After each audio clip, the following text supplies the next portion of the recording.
Hey everybody, Adam Savage here, and I'm in one of my favorite places in the world, the soft goods department upstairs at our friends at FBFX in London. And we're here talking to Ed and Bex about making this costume from one of the biggest movies last year, Deadpool Wolverine. Everyone, the fans were so excited about the introduction of the yellow suit. You guys, can you walk me through some of the iterations? I imagine there had to be a lot of back and forth getting this costume right.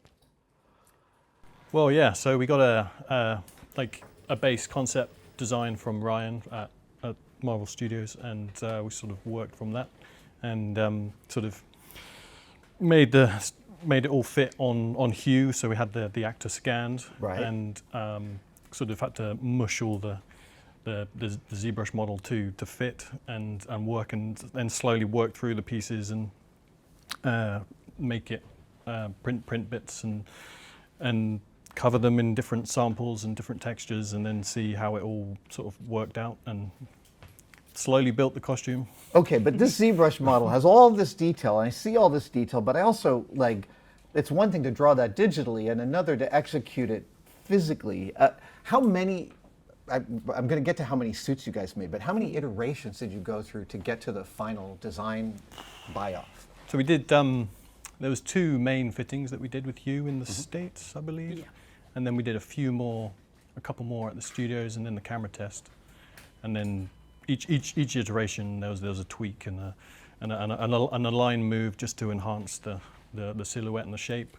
And small things like that can change your guys' task significantly, can it, Bex? Yeah, because we always like to start with as definite an idea of the musculature as possible. Right. And that's something that back and forth we worked together, didn't we, to try and that initial concept from Marvel, try and get those proportions to fit onto Hugh's body. Right. And so that it reads in the way as it does in the concept on Hugh. Because it's not one-to-one. It doesn't just work and you take the drawing and put it on Hugh. I mean, the model's just it's just a rough sort of model, and then we sort of tweak it and work it. And so there were a few things that changed. I mean, one of the biggest was the increase in musculature. You know, we added to the thighs a lot, and we kept bringing the shoulder out. And obviously, every time we do that, all that needs to be repatterned. Yeah, it changes the proportions of everything. So after every fitting, the guys were like, more muscle, bigger. Oh, and those are huge changes to make. Yeah. I mean, luckily, it meant that the majority of the type vest area that you were modelling up, it was more what changed. There were slight tweaks, weren't there? But it was more the surface details and these lines and how much we accentuated them, if I remember correctly. Yeah. Remember, at first, this was really outlined. Yeah, and we did have a black trim that ran through it, and then in a iteration, but then that was scrapped, and it's more sort of the recessed sort of details that we have now. And using the breakdown, to enhance the cracks. And all this fabric is custom. You guys are screen printing this. It's dyed to a specific colour as well. So. Oh wow! Okay. So whilst a lot of these elements of making the costume run concurrently. So we've got making the musculature, looking at the techniques of how we're going to build it, the materials we're going to use, whilst also then working on the fit and the usability of it all. So we can sort of make multiple things happen at once by doing that. And after you're working on one bit, we're working another bit up here. So you might get a perfect fitting for form, but it's not the right color. Yeah, that totally could happen. They could easily change their mind about the color. They do a camera test, it doesn't quite read as they wanted it to. So we've got the fabric dyed. There's a few different weights of fabric dyed to the same color as well. So we can offer more breathability in some places, more structure in others, more compression, all kind of bits like that. But essentially, the overlayer, whatever internal workings are happening, that's behind the scenes. It's all about this looking as it needs to be. So Hugh Jackman comes here and he puts this suit on. Did he have any notes for its movement and its comfort after he put it on? The first fitting, we were like, well, we wanted to turn up with the first suit being pretty much mocked up in the yellow and the blue. Yeah. We were like, we wanted that impact of them seeing the colour, and everyone was in agreement. It's great to just address the colour straight away. So you guys are as excited as the fans to see this executed. Yeah, exactly. I mean, we're fans ourselves. I think everyone in the building is a huge fan. Like everyone loves this guy. We've all been waiting for this costume. Yeah. It's so he was so pleased when he put it on. He just loved like the yellow. When they start, you can tell when they put the costume on, can't you, Ed? Because it all of a sudden his mood just was like it just felt like super powerful and he wanted it to help him with his posture as well. Yeah. So this tack vest underneath it, it's quite cinched him in. Yeah. Gotcha. Yeah. This is a customer once told me that like old British naval uniforms held you in your attentive position, and I love that we're still doing this with costume. And he was really happy with how that made him stand up like this initially. I mean, obviously with the character, he then does sort of hunch up. That is part of the character, then being more like that. But that initial him putting it on and really being like up for whatever we needed to do, to make this work, to make it look good. He was like, it's got to be the right. best. Yeah. So then, if he buys off on it, does the stunt team also maybe have specific requirements for specific stunts regarding the costume? Well, yeah. I mean, so you'd have like softer elements, and obviously their proportions are different. So they had another set of muscles underneath, which had to be made to the same to match Hugh made to the same silhouette. So they did have the same van brace, but then we filled them out differently inside. Right. And the shoulders were the same, but then in soft, and then the cowl was the main front of the cowl was the same, but the back was different because their heads are different. And so there's a bits of like that. And there's some functionality things as well, like slightly different gussets and more stretch in certain places.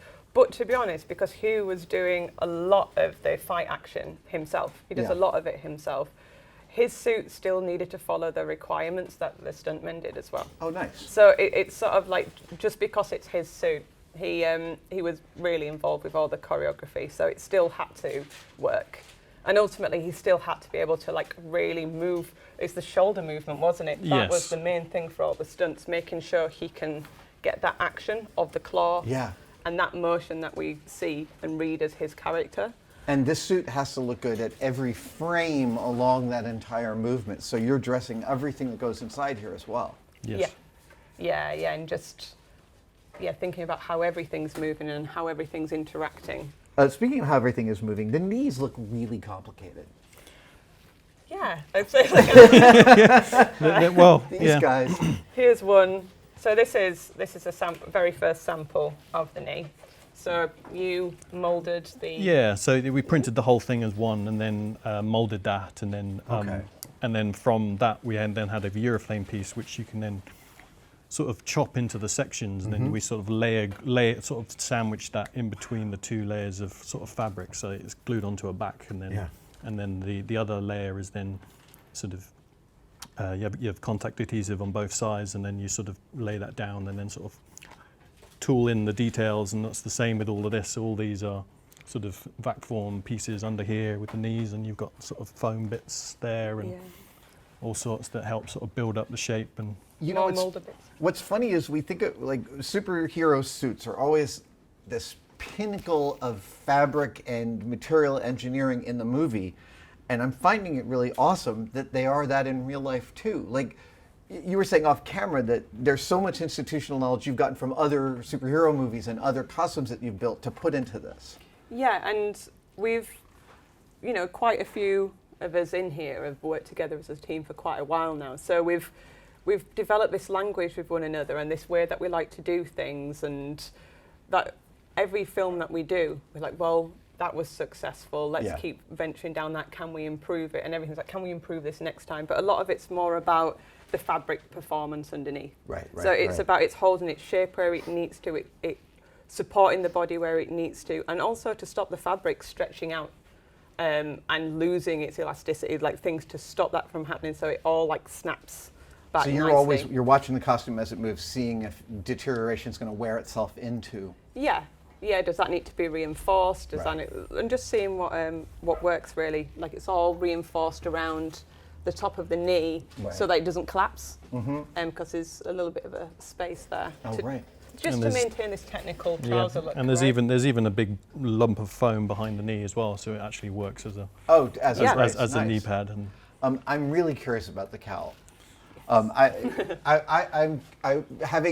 I've been obsessed with this costume lately. I've been looking at people's versions of this, and I'm just curious how many versions of different spreads of these wings you went through. well, I mean, again, for each fitting, we showed up with a new cowl with Right. new shapes, trying out new mechanisms to stick it together and all sorts. I mean, the first few times were a little bit sort of like, oh, we're not quite sure, just little tabs of Velcro, and then sort of this one now it's just got like a row of magnets and some clips fastenings from the back of the cowl. Are we able to pull it off? Yeah, Can we take a yeah. look? We can.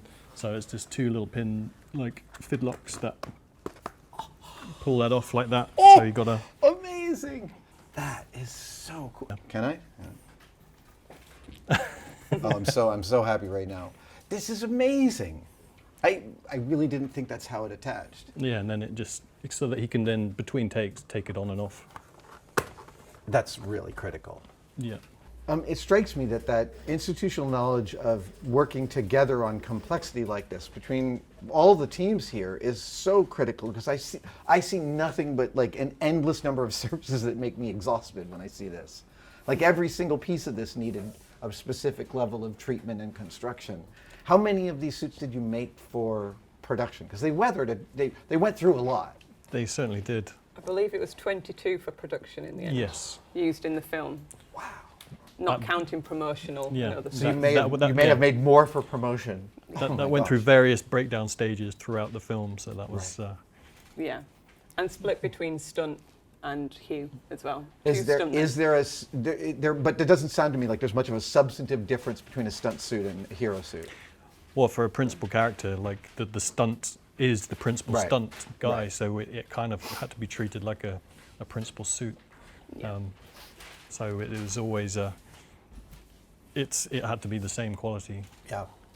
I mean, once we'd made a few of them, like we knew the processes that needed to happen, Right. and so we refined the production of that, and each step. So then it was sort of like try and make it as like well oiled as possible, and just so that there's no gaps where people are just waiting for something. Right. So In a case like that, where you guys are also problem solving other productions in here as well, are there days when it's just all hands on deck, like executing one piece, one thing?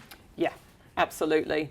And it could also be that they want to try something new, so we don't know when that request is going to come in. But some days it was, really full on trying to get as much done as possible. I think after the camera test, it was like that. It was okay. So we're good with those pieces. Everyone liked those pieces. We'll make these changes and then just full steam ahead, and then just repeat the pieces. And Because Yeah. I remember the camera test, all we did, the difference between this suit and the one on the camera test is the ever so slight angle change of these. yeah, Oh, slightly. Yeah. slightly changing these and then the odd extra line here or there. Yeah. Now, artists always can see their work more critically than anyone else. Do you, when watching the movie, are there any times you're looking at the costume going, oh, I could tweak that Yeah, here and there? I a think few times. I think you can't make these kinds of things without knowing them like the back of your hand. So where we all went to watch it together. Yeah. Oh, lovely. There's like a little crew screening all together. Yeah, just to the local cinema down Yeah. the road. Amazing. And They you had could- no idea. Yeah, Yeah, you could hear us. So a few moments like we'd be whispering to each other, go, oh, that bit's, that bit's coming. this bit's like, but like it's mine and no one else is going to notice. We just sort of That's what I wanted. like, But though it kind of worked bits like that because we Yeah. built it like a tack vest, sort Right, of, right. as a superhero tack vest, but it kind of worked with some of the other suits that were on screen as well. So I mean, this arrangement here looks like a high amount of complexity making that work fit for an actor. for the collar to work, there's various layers of structure in here that mean that it's really stretchy and comfortable around the outside edge of the neck, but then graduating up, it gets stiffer and Right, more. right, And there's right. actually ridgeline in the edge there, so that collar always stayed where it was. If it was too stretchy, it was every time he moved his arm, it would be pulling away. So we did actually spend quite a bit of time refining this process of construction. We'd got the pattern sorted. It was more about making sure that this stayed in place. And Graham, the designer, he's very good when he's got a vision for something like that, and he knew how he wanted the collar, how he wanted it to work. Oh, great. So once we got to this stage, he was like, a little bit more structure here and a couple of goes, and then we were happy with it. But it wasn't too, this suit overall though, I'd say it was actually, there weren't actually that many painful moments, I've got to be honest. There's maybe time pressures about getting repeats done. Right, right. But in terms of developing the costume, and it was just so much love for the character that we all just thoroughly enjoyed it, to be honest. That's awesome. Yeah. So I'd love to talk about the footwear. It's often the most neglected part of cosplay, and these boots are absolutely gorgeous. I've spent a lot of time on RPF looking at threads of sneaker patterns, trying to figure out what the superhero boots base was. Did you guys build these? No, so those were actually made in Canada by a company called Jitterbug Boy, who have made a lot of shoes and boots for a lot of the superhero films. Got it. So there was a back and forth between here and Canada of mainly we knew how we wanted this to align. Right. And a certain amount of gap below the black fabric had to be seen above the boot here. Gotcha. So we took a pattern of all of this and scanned it all, and then Jeff sent us one pair of shoes. We checked it all. Because this angle's changed slightly a couple of times as well. So if this changed, then that changed. We had to inform Jeff of that. Because the leg needed to interact with the boot correctly. Right. And this would be late in the process because you only build these once you're satisfied with the color choices, right?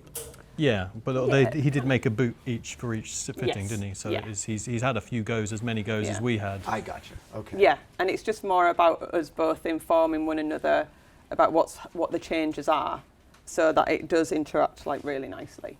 And it must be really nice to have a costume designer who really has a point of view and knows exactly what they want. I mean, we had the pleasure of 2 costume designers. Oh, right. Yeah. So at the beginning it was Myas Rubio, and then Graham Churchyard took over after that. And both of them were lovely to work with and really had a vision for putting, because Marvels really sort of know what they want with these suits. Right. So the designer can really sort of like tweak and inform within that. But within that. The amazing thing as well is a lot of the toiles got used for random stunts. So there were a few like driving scenes where they just needed to have a tap vest that could be destroyed pretty quickly. Right. So we actually managed to use all our previous toiles in the film as like secondary background. Use it for 5 minutes for that particular scene. Okay, guys, because I know cosplayers are watching this, they want to build their own Wolverine costumes. Can you talk me through the components that make this up? Layer 1 is the muscle suits. So I'd say your first step is to get your musculature right. So we make them as separate things. I know that everyone may approach that differently, but that's just for hygiene purposes and washing, and just, if the muscles change, then at least they're not integrated into the suit and you can still use the suit, that sort of thing. So we've got the muscle suit, then we have some trousers that underneath here, they're on a vest. Ah, so they come up Underneath here, Okay. But all of this is integrated. Yeah. And then that's a real fly, it's not a fake fly. Okay. Yeah. And then the belt hides the seam. Exactly.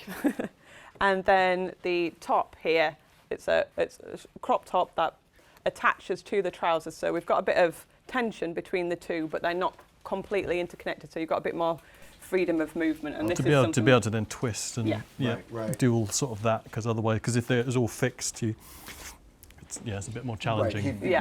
Right. And then the pauldrons are separate components that come off.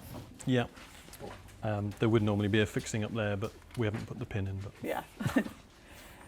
Then, if you're going to put your cowl, you need to put your cowl on before your bolero if you're going to do that, because that has to tuck in there as well. Into the collar. Yeah. Gotcha. Yeah. Well, that depends So on he if has you to want spend to a lot of time wearing the cowl. If you've got it on, Yeah, yes. yeah. And then the tack vest is the last garment piece to go on. And there's a big back plate here. Oh, look at that. As I well. see how you built a lot of flexibility into the tack vest here. Yeah. Oh, Yeah, that's so there's great. full range of movement. And Well, that or means as it's much- not, it doesn't turn him into a marionette. Exactly, because every person who puts on one of these suits does that. That's one of the first. Right. It's one of the first motions that they do because they really want to check that they can have all of that underarm free to So- raise their arms. So this space around the shoulder is a hard fought for, like, to Yeah. get to that final exact line. It's something that Ed spent quite a bit of time on getting those lines right. As didn't well, you? yeah. And yeah. getting that formed into the body as well, right? Yeah, as close Like as we you, could. I mean, depending on where it sits on him, yeah. I mean, it just Yeah. sort of staggers me, right? Because there's so many different planes, and all these lines are telling different stories about the topography. Okay, so, and then it goes to the tack vest, the collar, the cowl, and then Yeah. the face. And then you've got your shoes, your van braces, and your gloves as well. And the belt, which is a urethane piece, which is cast urethane rather than wrapped, because each one of these is individually wrapped as well. Right. Whereas this is a cast textured thing. I see. So it's not actual fabric on the outside. Yeah. It's colored rubber. Yeah. Okay. Yeah, and the gloves are quite fun as well, actually, because they have what we call the claw ports. Yeah. I love those, and they're soft. Yeah, and then they're sort of designed to sort of roll into the claw, because the claw stopped at a point, and then we had to meet the claw. So we made the glove the fingers are actually in a partially curved position. Yeah. Sort of semi-based on a diving glove. Just because we knew his hands were going to be in a mainly claw position for most of the time. Right. So it made sense to sort of like try and make them as comfortable in that position as possible. So and especially because it's a custom glove, it's going to be a little stiffer than a normal glove, and Yeah, I mean, these ones are from what is known as the Wunner, which is the long fight scene through the bus with all the Deadpools. So these are Andy's glove. actually a stunt glove that was used oh, they to look death in on the day. remarkably good shape Yeah. for having survived that. I see just a little bit of wear. Yeah. This is an example of the extreme wear, then. Yeah. I mean, this was 2 days of repeated punching, I think. So Yeah. That's amazing. it's always a good sign. It holds up. Yeah. Guys, I really appreciate you walking me through this, and I know that it is such a group effort. Please tell me who else we need to give credit to for the development and execution of this suit. Obviously, the two visual development guys, Ryan Meinerding and Andy Park, there was a lot of influence in this build, and then the costume designers. Myas Rubio and Graham Churchards. And also, I imagine, executive producers Ryan Reynolds and Kevin Feige as well, probably. Fair. Yeah. It's magnificent. It is so beautiful. It is even more gorgeous in person. Thank you guys so much. Thank you.